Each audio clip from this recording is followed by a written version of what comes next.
Hey guys, so we got hit with a 5-hour maintenance, which apparently includes a lot of updates. We're just gonna go ahead and kind of run through this. 5 main keys to like the update that they're having is alleviating the stress of growing up, which is basically making the leveling process easier. I know that like unless you were, let's say, like harvesting nodes in between grinding to alleviate that XP loss and doing like certain codex quests for more XP, a lot of players got into this like area where they're, let's say they're like level 40 and then the next main quest is at like level 42 or 41 or something, and then that would slow down and hamper their progress quite a bit. And I know that could be frustrating for some people who don't have as much time to grind. So I think that change is good in like the general sense. And the next thing they have is improving UI with low visibility, so that's always good. And then the other thing that they're doing is rearranging the event schedule so it becomes a game that can be played with more leisure, which means like less pressure. So I think the change that they're making here is that instead of having like all these events every 2 hours, what they're actually going to do is they're going to have it every 3 hours. But they're also going to adjust the rewards so that even though it's like less activities during the day, each activity will actually give more to compensate for the lack of activities, or quote unquote the lack of activities, even though, you know, it was every 2 hours, which was kind of rough because usually when we were playing we would do an event. Event would take like 20-30 minutes to start. We'd be there early so we can prepare, and you know, you usually have like an hour and a half or less of doing whatever you wanted to do, doing your codex, doing your dungeons or whatever. And then, you know, lo and behold, a little bit after that, you're already preparing for the next event. So I am 100% for raising the hours to 3 hours, from 2 hours to 3 hours, because yeah, it's just I think it's just advantageous that way. People feel less pressure to go to an event every other hour, and you know, people do feel pressured to go to it because like ranking good in these events reward not just you, but they reward your whole guild.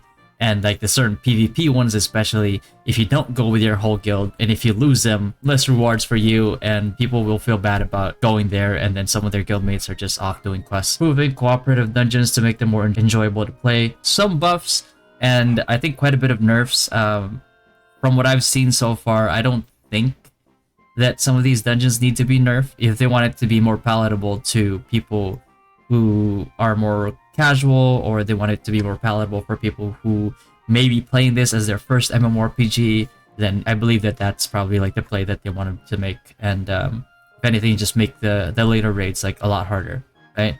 So, and then the reducing the inconvenience of party play. Not quite sure what that means, but I think they should be saying it down here. No, they're not. Okay. But anyway, let's go ahead and proceed to the actual patch notes. We have a lot of time to kind of like read through this and kind of digest it, really, because I think we have another 4 hours of this maintenance. So, you know, while we wait, let's go ahead and go through this list right here.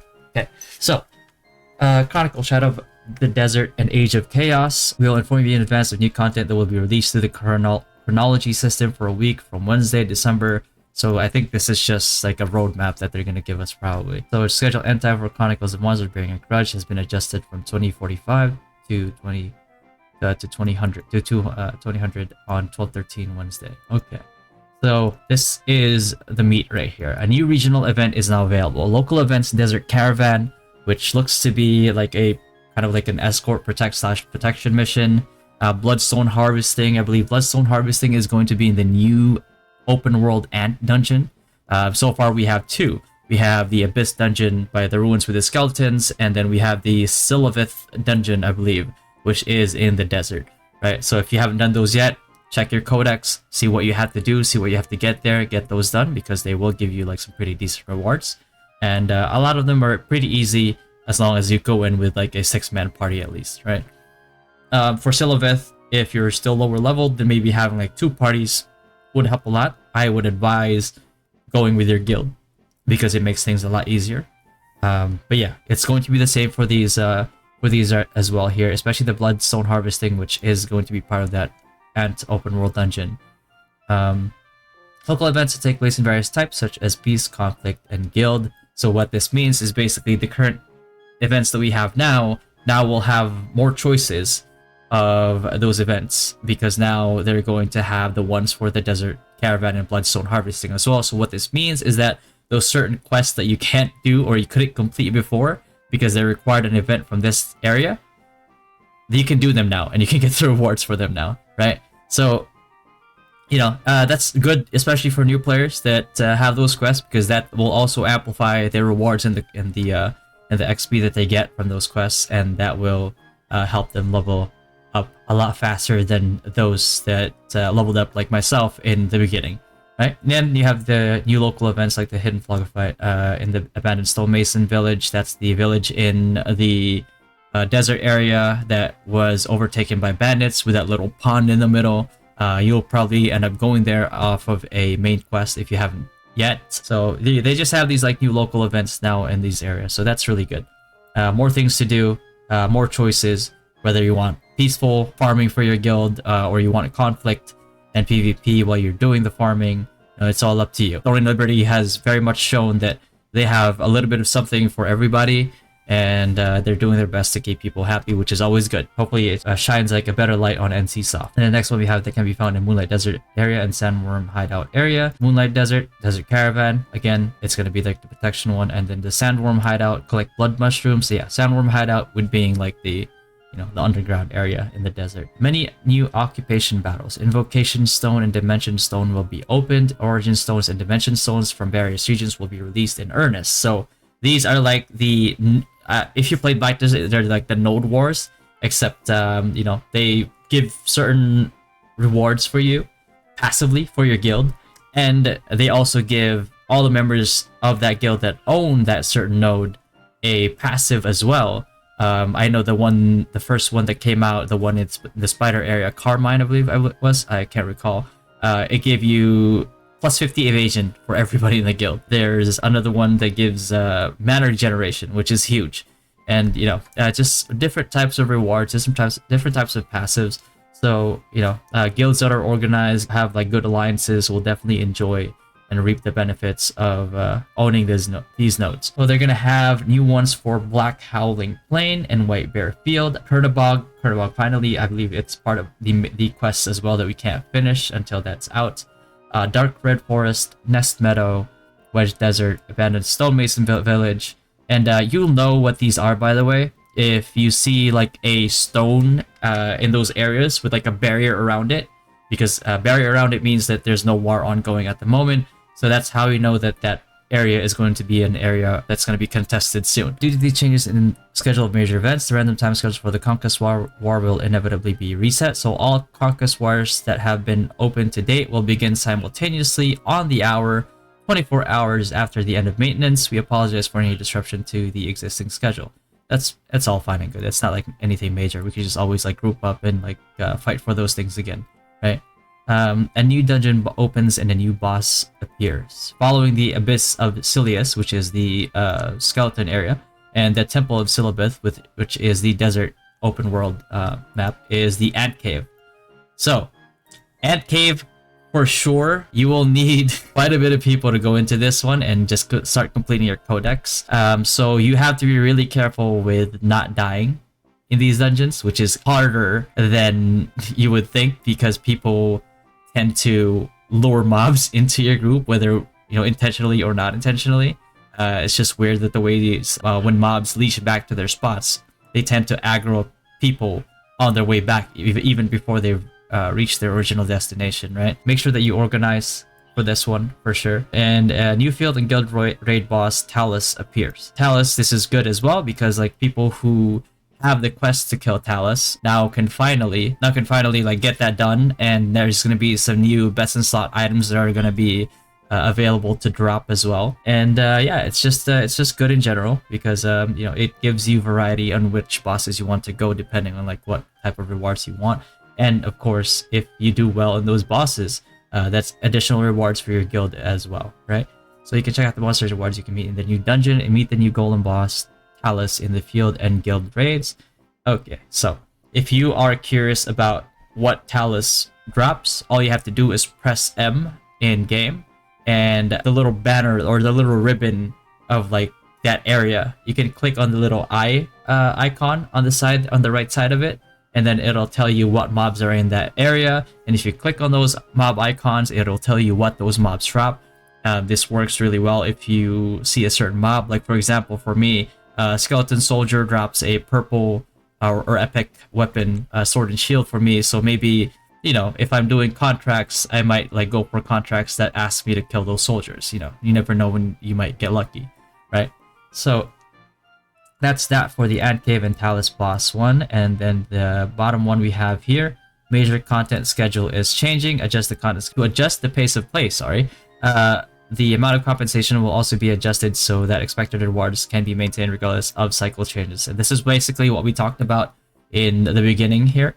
So that's just how it is, right? And this is the one that they highlighted earlier, where it's going to be 24 hours after end of regular maintenance, and we're going to be fighting for those stones again, right? For the passive buffs and passive rewards that you get from them. And then let's see here, the boss in the dimension space, which can be entered after occupying the dimension stones, appears every day at 6 o'clock. So if you don't know, if you own these nodes or these stones, so to speak, every day your guild gets to do an extra world boss, essentially.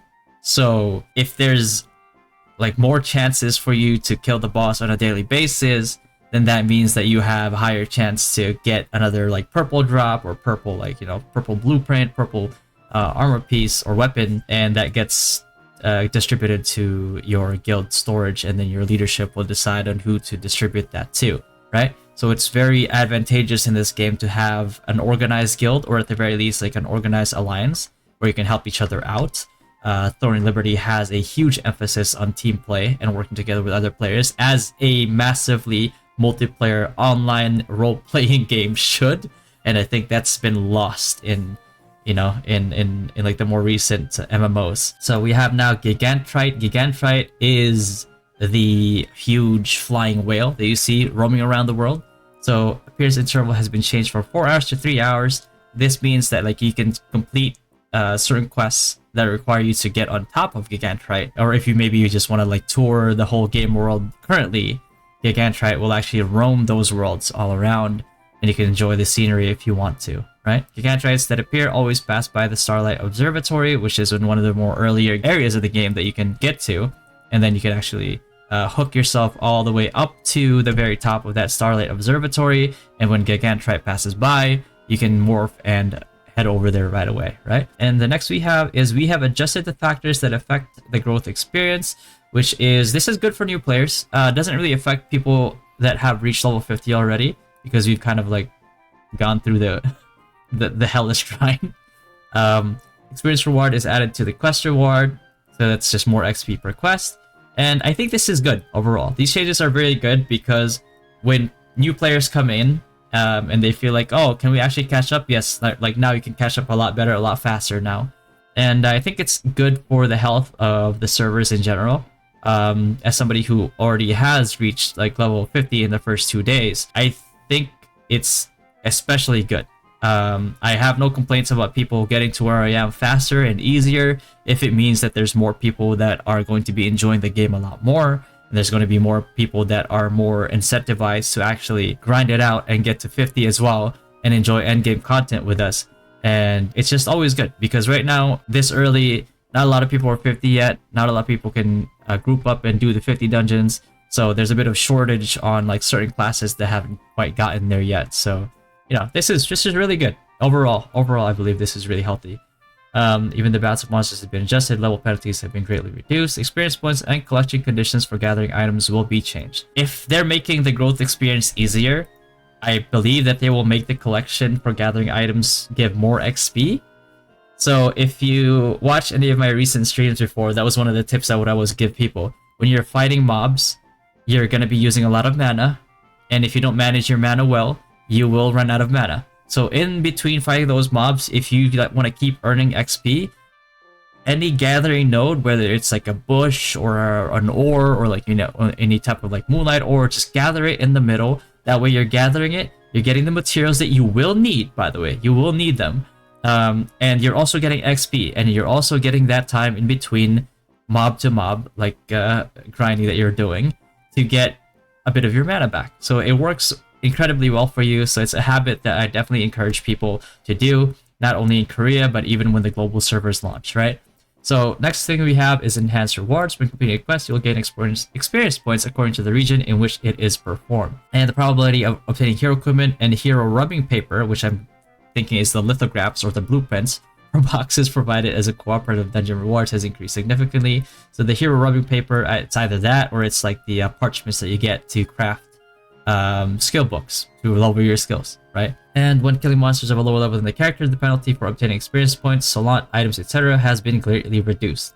So what this means is that like now, because the other regions for events, when we go to do them for like 30 minutes, we don't really gain a lot of XP beyond contributing to the guild. So like that's like an EXP salon item loss essentially, right? So it's really good now that they're kind of buffing that up, so we don't feel like we're wasting time as much, even though we're really not. But you know, psychologically we think that, because like when we get like 1 or 5 salons you know, per monster, when dying sometimes in PvP, if it's a PvP zone, will cost you like 24k Salant to get back your XP at level 50, then you know that kind of helps a little bit more. You know, makes it sting a little bit less. Monster balance adjustment: the vitality and attack power of all monsters from level 1 to 40 have been lowered by 10 to 15%. So what this does is basically it just lowers the, you know, like some people may be saying like, oh, why are they making it like easier? Like it was already easy, right? But I think what this does is essentially it makes it so like you have less time trying to recuperate HP, or it's also like a way to alleviate certain aggressive mobs where sometimes the detection range is like a little too crazy and you're finding yourself like facing 2, 3, 4 mobs at the same time, which can be rough. Angry Tree Waste, the attack power of boss Stone Golem has been increased. I don't really know what this means, to be honest with you. I guess it just makes it like deal more damage, I guess. Alright, so next we have collection adjustments here. The collection conditions for collected items have been changed from regional level -20 to -10. Not really quite sure what this means, to be honest with you. Yeah, I'm not sure what this exactly means. Does it just mean that like lower level players can't really gather as early as they were able to in like higher level regions? I'm not quite sure. Some of the experience gained when collecting items has been lowered. Oh, so this is the adjustment that they made. They're actually lowering it.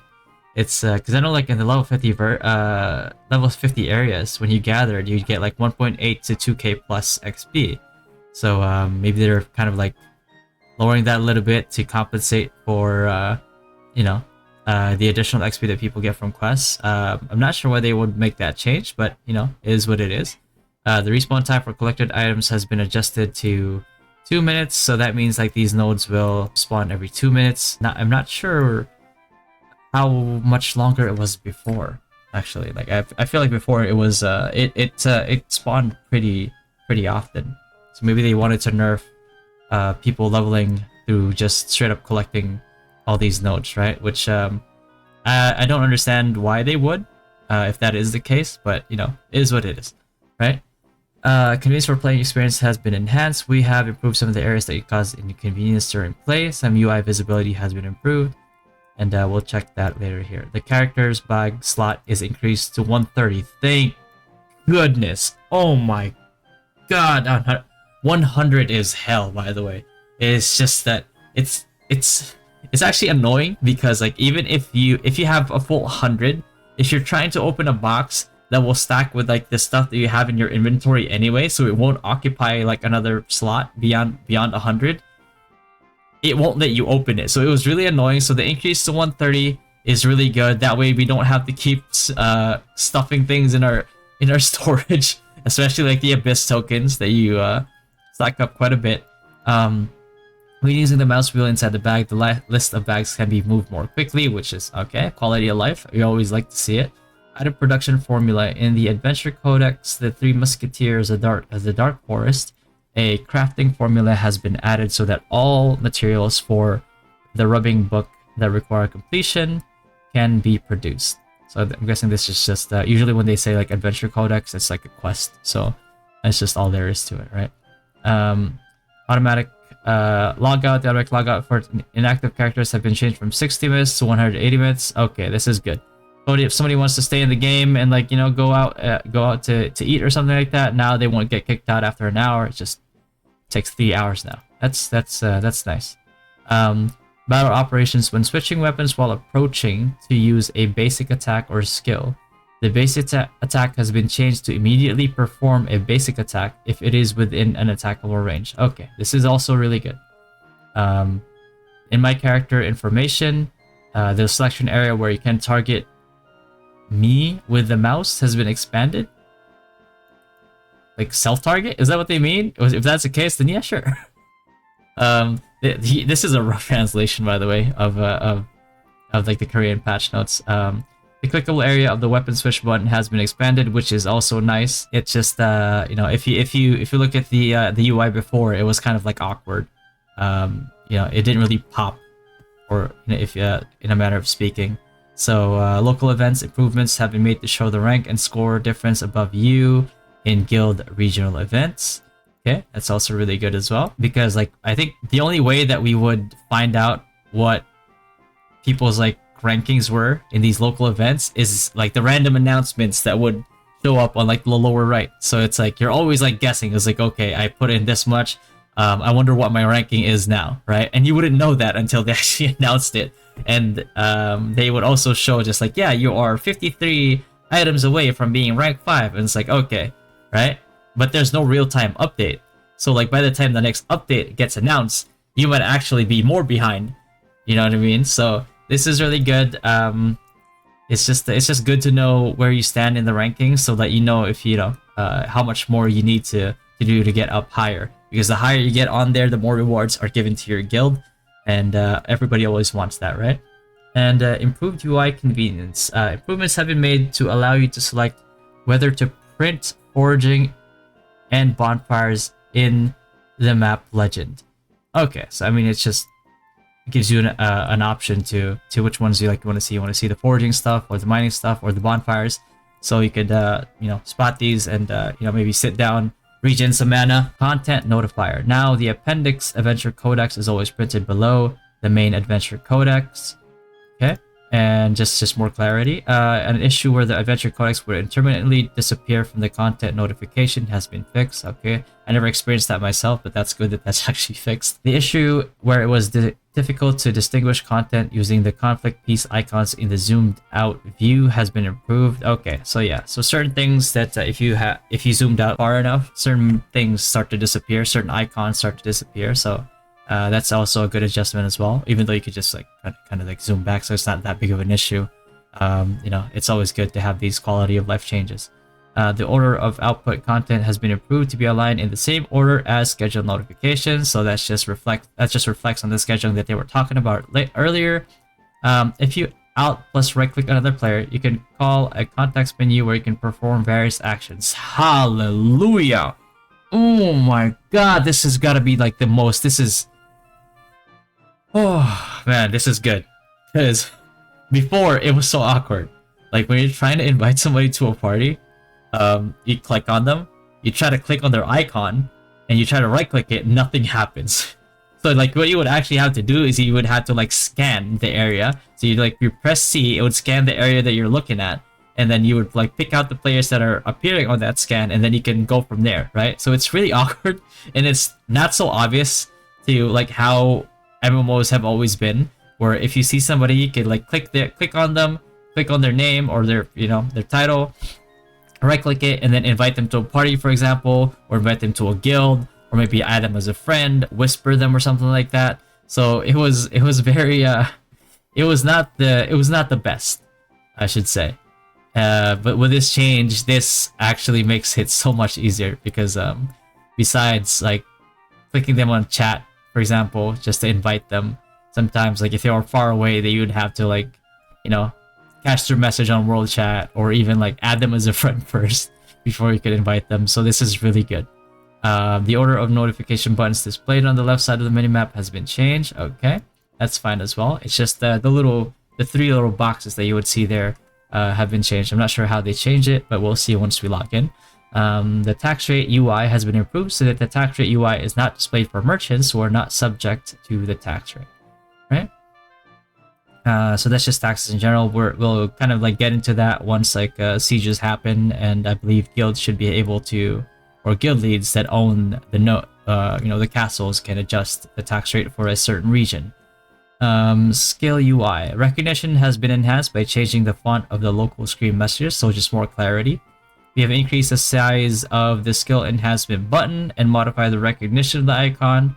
Okay, so like before, when you enhance the skill, you just have to click on that little arrow on like the top right side. It wasn't like the best one for like clarity, but it wasn't like that big of an issue either. But I'm glad that they're making these like little changes to slowly like kind of like refine the game even more.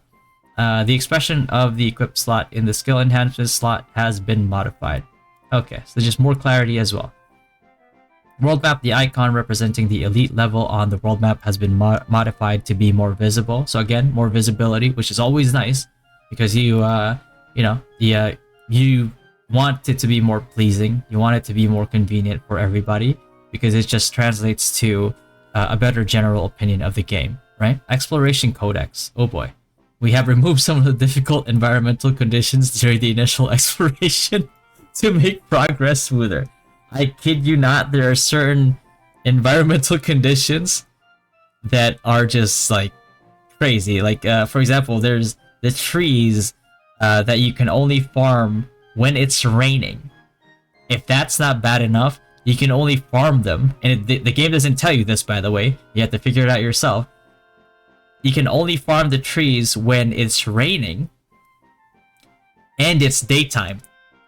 Because the reason why is that like certain mobs appear at night versus in the morning. So there's a different type of tree mob at night, so that even if it's raining, you won't get credit for it. And you won't know this until you figure it out for yourself because the game doesn't tell you. So that's really good. Although like I kind of enjoyed it to a certain degree, where like it was like more immersive. Okay, so these mobs, they only come out in their habitat and like in the morning or something like that, or at night, right? So that was like pretty fun. I think that was like a little bit like immersive. But certain environmental conditions, like flying to that like island on the eastern side of the map, where you need to have like strong winds and it has to be like southeast or something like that. And to this day, I've never completed it because I don't pay attention to the wind, bro. Like, I don't pay attention to the wind. I don't pay attention to like the direction that they're going. And the only other time that I will ever figure it out is if somebody tells me on guild chat, or somebody pings me telling me like, "Hey, Patty, winds are in optimal condition. Go ahead and head over there now." Like, okay. So we have strengthened some of the exploration goals and hints for Razlan and Stonguard to make it easier to proceed, which is always good. Now, at least new players that come in will have an easier time. So the people that have been asking, like, is it too late to catch up? No, it's not, and it just got easier. So that's always good. And right here is just a list of the ones that they have changed. And if you see any of these here that you've been struggling with, then at the very least, now you'll have an easier time. I kind of went through majority of these, if not all of these already. So it doesn't help me any, but it helps. It helps newer players. And here, if you want, you can go ahead and pause the video and see which ones that you haven't done yet. That way, it's going to be easier for you. And you know how it's going to be easier for you. Okay, so you can just go ahead and take that, and I'll post the patch notes as well for people that are interested in reading it themselves. After that, we're going to go ahead and move on to the Adventure Codex, and the difficulty level has been adjusted to make the Adventure Codex progress a little more smoothly. An error was corrected during the battle with Lysiet, Act 8, The Devil's Smile. So Act 1, the option to select the password when entering Castler Medical Center during the tightly closed medical center process has been removed. So I don't know why people struggled with this. Like, you'd either have to like not be reading, or you just, I don't know, man. I don't see how this was hard. To adjust the play difficulty of the old chapel in Act 6, the replacement of one Archeum archer has been removed. Some of these changes I don't really get because in all honesty, there were some quests that yeah, sure, there was some difficulty to it, but it was not impossible. It was some of them were a fun challenge, but then again, they're probably doing this to cater to like the general population, and you know, if it improves the overall health of the game, I'm already done with these quests anyway, so why the hell not, right? The duration of Lysiet's ignition debuff has been reduced from 20 seconds to 10 seconds, and the number of stacks has been changed from 10 to 5. Fixed an issue where Lysiet could not be defeated because its HP was not deducted intermittently. The stamina of Haybrith has been lowered. Okay, that's really good. And Zarek's stamina for Act 9 has been lowered. And the attack power of Arthur Terran has been lowered as well.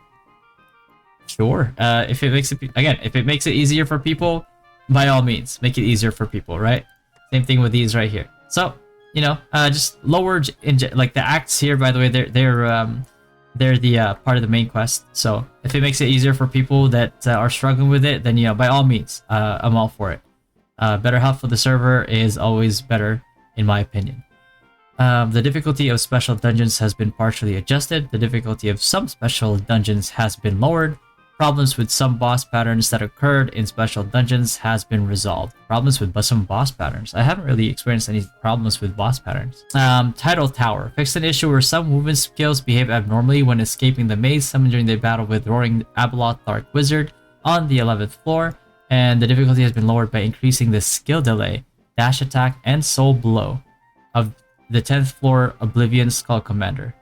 Now, I got into this area early, so I got rage mechanic checked, but I don't think that this was like that hard, to be honest. Like, you had like 2 seconds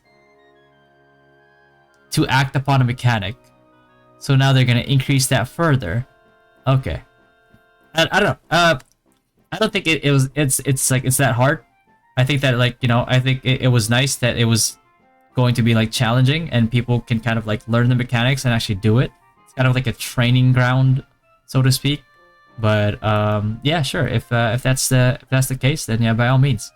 Then the Palace Dimension, and this Palace Dimension being the instance dungeons that you can queue up. Cursed Wasteland.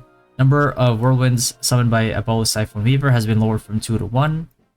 The Flame Blanket used by Apollo's Pyromancer on all targets has been downgraded to only be used on a single target, so now it only goes to a single person instead of a group, which increases survivability by quite a bit. I don't think that survivability was like a big issue.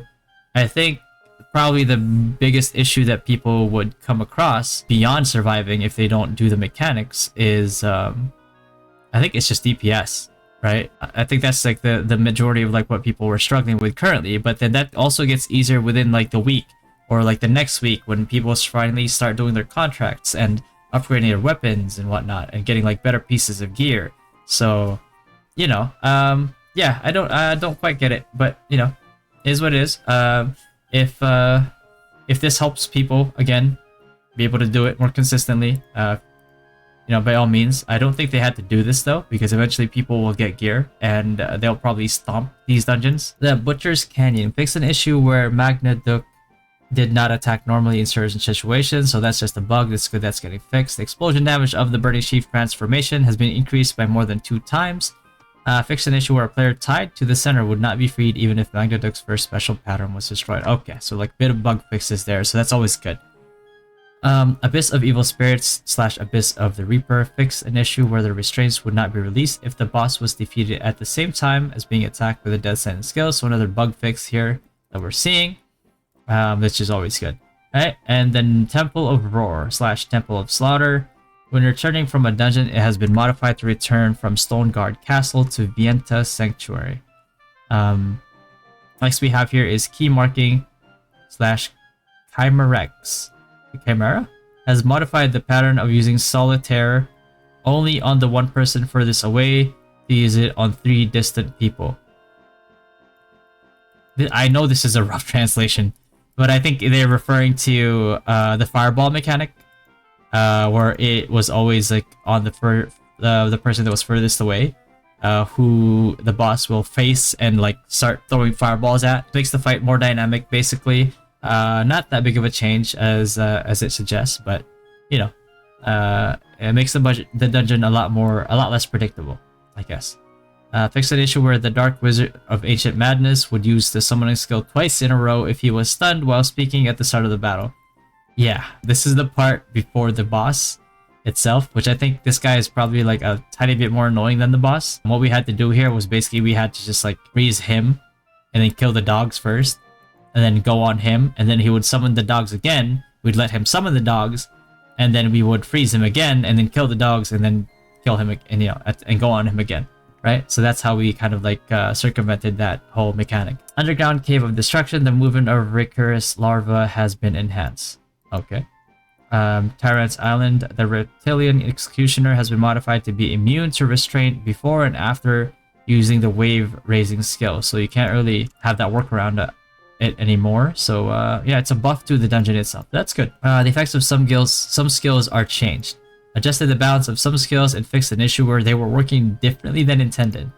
Fixed an issue where Reply Strike would intermittently attack other targets. I'm not sure what Reply Strike is. I'm going to go ahead and take a guess that it's your Q block, and I think I've experienced this before, where if I'm fighting two mobs, for example, right, and I do a perfect block, which procs that damage proc. I noticed that I don't do damage to the mob that I perfect blocked, and I think that's because like the damage was going elsewhere. So that's a good thing as well. So not much changes for Sword and Shield here. And then the next one we have is the Great Sword. The maximum vitality increase of Da Vinci's Spirit has been lowered, and the vitality regeneration effect has been increased. Oh. This is huge for my build. Okay, let's take a look at it now. So, rare level 1, 528. So you noticed this before, it was 28. The reason why I kept it at level 1 is because I was like, oh, this is like a 1-point wonder or whatever, right? So, I didn't want to level it because it would lower the life regeneration, and I was using this to heal myself more as I'm grinding, so I don't have to like spam potions, right? They make it scale a little bit more, but the top end is not as high anymore, which is, you know, it's kind of a big deal in a way, because like if you're using like me, if you're using like long sword and like great sword, especially, the hit rate buff that you get from this is usually pretty clutch. So you know, that's a slight nerf in that regard. But this one right here is a huge buff right here. So 160 life regeneration, right, at level 1. What does this mean? Basically 160 life regeneration is 160 life regen every 10 seconds. But it doesn't all come at 10 seconds. Every second, like divided, like your current value divided by like 10 basically, is going to be applied. So this 160 right here is basically 16 HP per second, which is on top of like the already existing values that you have, is pretty huge. So getting this all the way to hero or epic level 5, which I'm pretty sure nobody would do anytime soon. I would probably think maybe like rare level 5 or even like epic level 1, because you only need rare skill books to get it to epic. So, you know, 210, which is 21 HP per second on top of like the already, like the HP that you're already regenerating beforehand, is, I think, is pretty huge. You block enough attacks, you'll just never die, really, and even when you're like being swarmed by mobs, right? Which is pretty good. So Ankle Strike has been changed to a rage skill. So basically what this means is now that it's a rage/fury skill, what makes it relevant, what makes this change like matter is because now, for example, you're blocked as a sword and shield. When you get that block to like epic, every time you block a fury/rage skill, it gives you a shield. So that's basically what this is going to do, right?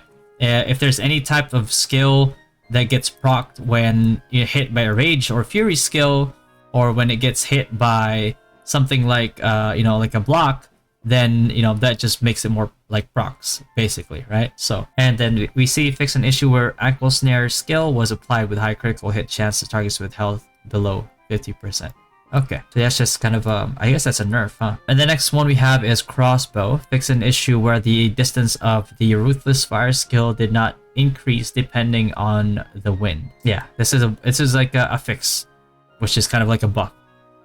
Fix an issue where slow bomb could not be used even if it's successfully defended with elastic roll, rare, and heroic. So this is another buff for crossbow, which is a buff in part by a fix, right? So cane, which is staff, I would guess. Fix an issue where fire wound mastery did not increase ignition damage, so that's a buff for fire.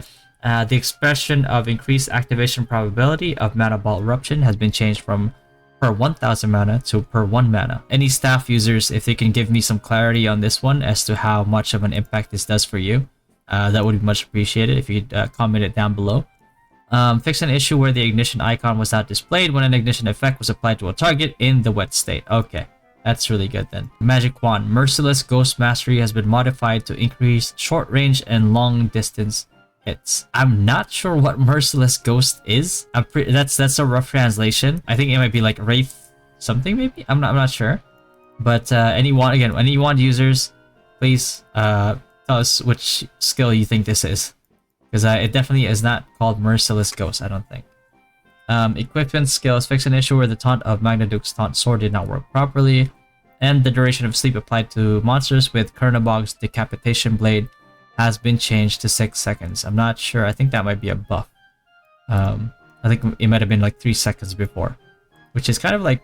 It's a weird thing to apply. Like sleep on a target you're attacking already. Because if it procs, then you're attacking the target anyway, so it's gonna wake up right away. But it could be good for like disrupting if the timing is right? But other production enhancements and improvements. The presentation of the camera and some effects has been improved. Some visual elements have been improved as well, so a little bit more clarity there. Appearance of Morrigan Raven has been modified to differentiate it from the Monarch Raven, which just gives like each transformation really a better personality, so to speak, or visual. A wind shape visual effect has been added to the longbow wind demonstration skill. All right, so just more clarity. Improve the inconvenience by removing the camera action that zooms in when landing on the ground in a gliding vehicle or morph state. That's really good because that was pretty annoying and could affect like how fast you could respond to a fight when you land. The brightness and size of the effect when Nirma is hit have been corrected, and increased recognition and the effects of effects exposed in the skill area have been modified to reduce visual fatigue. The brightness of the dirt effect exposed when using Ascension Slash has been modified to be similar brightness of other effects, so that's good. So some visual clarity right there. And gamepad usability has been improved, right? So common. Fix an issue where the confirmation button had to be pressed twice to run the pop-up that required confirmation. Targeting. Fix the issue of auto-aiming at NPCs that cannot be attacked, which is really annoying. And it really messes up your combos sometimes. Lobby. Added a guide on how to select gender. Okay, I don't know about this one just because like when the game first started, in order to make it into the server, I just skipped through it. Like the most basic of basic. I just entered the game with it. Fix an issue where the focus was not displayed when manipulating the face, shape, color with customization. So just better customizations, especially for people that really want to pay attention to what their character would look like, right? So that's good. Fix this issue where the confirm button was not displayed in the weapon proficiency confirmation window, which is big. Fix an issue where the duplicate mark did not appear on the same skill when registering the skill. Okay, that's good as well. More clarity. Character information. The stat list has been modified to be recognized better when it is in focus. Okay, when you hover over it. And improvements have been made so that when opening the character window while holding stat points, the stat list is in focus. So that's good, right? It makes the game look just a little bit more smooth, a little bit more refined. Fix an issue where the stat increase pop-up was not displayed.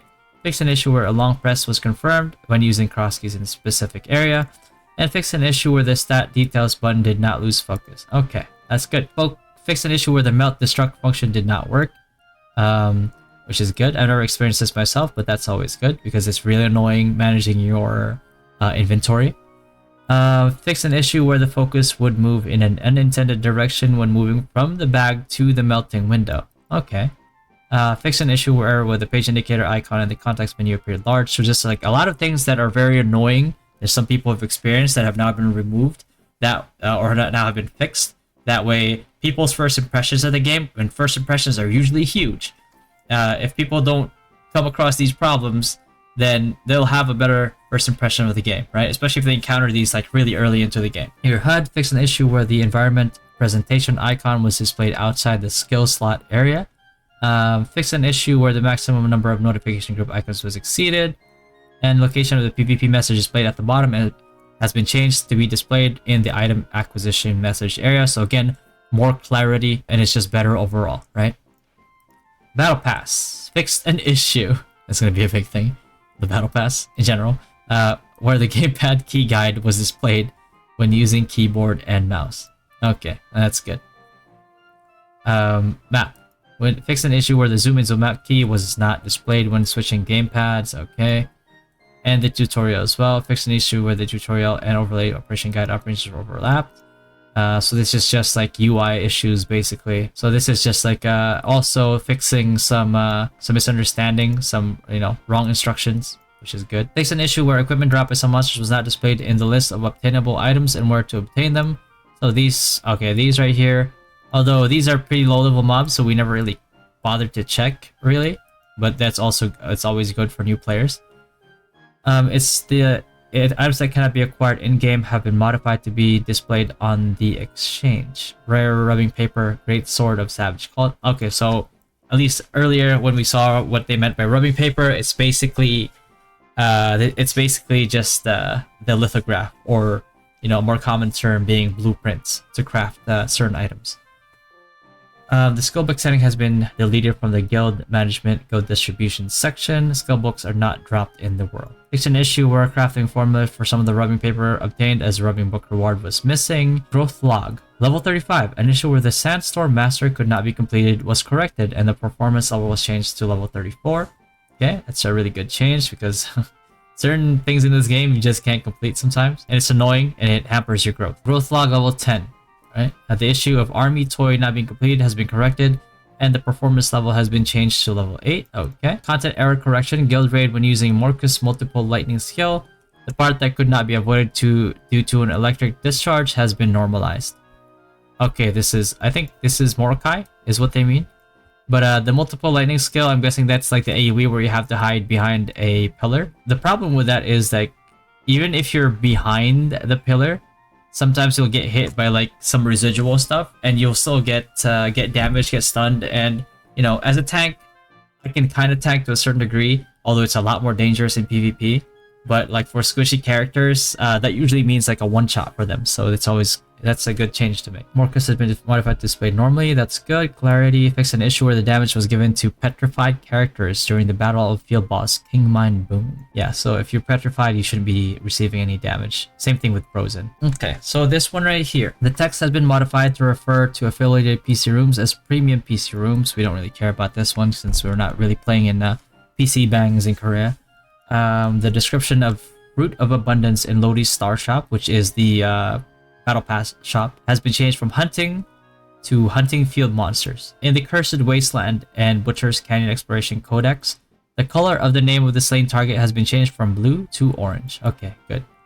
More clarity again. Extracts with different names from the original item have been modified to have the same name. Okay, that's good. That way, like when people buy certain things, like they're looking for like certain things, there's going to be a bit more clarity to that, so people don't buy the wrong things. Hopefully nobody has bought the wrong thing. So yeah, King Mind Boom's mystery hull tooltip error has been fixed. Alright.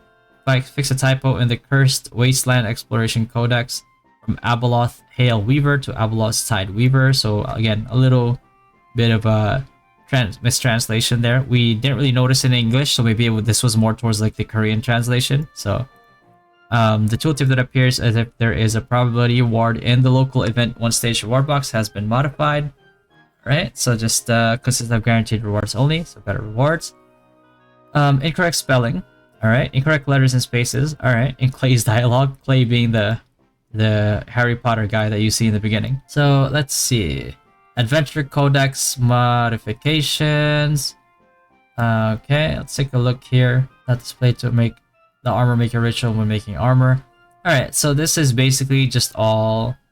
Really, this is all just kind of like corrections. Because the thing about like a lot of these like codex acts, sometimes they have some pretty annoying bugs. Like these right here. Sometimes you have to reset a whole like quest just because it like bugged out. That was pretty annoying. That hampered your progression quite a bit. And I'm thinking that like, you know, for the people that are more leisurely about this all, they probably are going to be complaining a lot, and that's gonna have like a bad first impression, which is warranted because like certain things like that as part of the main quest should not have these issues. And it's good that they're making this like whole long maintenance to fix a lot of these issues, and I now understand why they are performing a 5-hour maintenance, because these are a lot of changes. They have received a lot of criticism, and within a few days they have actually acted upon a hell of a lot of them. So this is looking good for NCSoft. This type of responsiveness is looking really good for NCSoft. Once they saw the stock prices go down, maybe they were like, okay, we need to do a better job. So I don't know what triggered it, but this is all really good. This is all fixing issues that have already been existing, and you know, fortunately we had to go through it as like the day ones, but people who are coming into the game and looking to enjoy the game will have these issues be gone by the time that they start. So that's always a good thing. Exploration Codex modifications during Windhill Coast.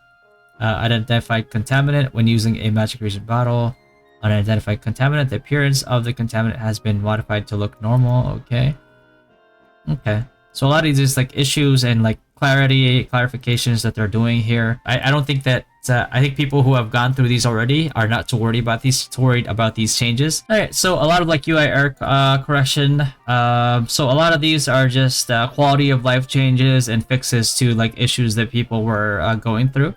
So if you experience any of these issues right here, this would be you'd be glad to know that they're being fixed. A lot of these are a lot of issues that people have reported, and thankfully they have been worked upon, especially this one right here. When you would go into your Guardian page, it would look like you have every single one, but the reality of it is that you actually have to do a chain quest to unlock certain Guardians. And then we have graphics and direction modifications. So a lot of these are all really just like visual glitches, nothing game breaking, including these ones right here where your male social motions would suddenly stop when using these ones right here. Never experienced them myself, but they do happen to like some people. So I'm glad that they could like kind of like clean this up a little bit and make the game just look a lot more cleaner in general, you know? So we move down to known issues here.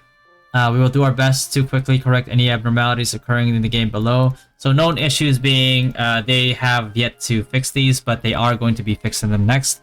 And with the amount of fixes they've been putting out in the past few days, I think it's looking pretty good for the game, in all honesty. The amount of like action and how fast they act upon like these certain issues is pretty huge, and I'm pretty impressed so far with NCSoft. I think they're doing a wonderful job of kind of like fixing their reputation, so to speak. And I'm glad that they could do it on Thorn and Liberty, a game that I'm currently maining. So you always like to see it, right? Like you never want to be investing a lot of your time into a game that's just gonna fail like 2-3 weeks later. Bless online. So this is really good to see. This is really good to see. Okay, proficiency does not apply, so longbows will expect that change right there. Using a skill on yourself with Alt plus shortcut key, you cannot use normal attacks. Even if you click the mouse button in the skill quick slot, the skill will not be used. When using a skill through the skill short key, it will be normalized. Guardian Dantalux becomes stunned while summoned. The stunning effect is not displayed properly. And Longsword, there's an issue where the effect of increasing evasion against provocation targets with Longsword skill evasion rare is not applied. I don't really take this since I'm not building evasion really. So, but it's good that this is getting worked on as well. Manipulation. After selecting a target in classic mode, the mouse pointer does not move but only moves using the keyboard. When you click the mouse on another target, the target is not selected. If you click on the nameplate of another object, you can operate normally again. Okay, so for classic modes, people who don't play on action mode, this is a fix that you may have been looking forward to. And in terms of content, while perform exploration don't go survey cooperation, the actual time of the survey start effect is 25 seconds, but there is an issue where it is incorrectly displayed as 17 seconds in the performance goal or hints. So that's... Please. Like, this is... I think a lot of people hated this, by the way. I myself hate this. So I'm glad that it's gonna get fixed. Multiple people can attempt to use it at the same time, but the players who start using it late may experience interruptions in interaction. The survey device can be reused every 1.5 seconds after use. Multiple people can attempt to use it at the same time. I don't think so, because I think one person uses it and it just disappears, and after like 1.5 seconds it comes back again. If there's a lot of people doing it, and right at this point in time a lot of people are doing it because there's not a lot of like times where the right wind is, or the right wind like kind of like appears, you know, it takes a lot of time, and it pisses a lot of people off, including myself, that, you know, a lot of times because maybe of ping we can't even finish it anyway, so we just wasted a lot of time there. While performing X-Ray Codex, Windhill Coast unidentified contaminant, the actual duration of the magic region effect is 1 minute, but there is an issue where the dialogue and performance call of the contaminant researcher NPC correctly displays it as 30 seconds. There is an issue where the exploration codex marker is not displayed. For Black Howling Plains, Hunter running the plains using the wolf decoy device. And finally, checking the wolf decoy device. Okay, some changes being made here. Item, Battle Pass, oh boy. If you look up the detailed description of the Food of Abundance item in Lodi's Star Shop, the pierce appears to be up to 1601. Okay, so I would really like to get some like clarification on this one, because there's certain things in that shop and that would like be really good, especially for like free-to-play players like myself. So would like to see some clarification, kind of see some functionality in there, and yeah, you know, hopefully a lot of these changes are going to be fixed. And so far, honestly, in all honesty, looking really good for Thorn and Liberty. I'm really satisfied with the amount of action that they're putting out right now, and at the speed that they're putting it out. So, you know, kudos, credit where credit is due. Good job so far for NCSoft, and thank you for making an amazing game for people like me who enjoy this type of gameplay, you know? Alright, so that's it, and I'll see you guys in the next video. Alright, peace.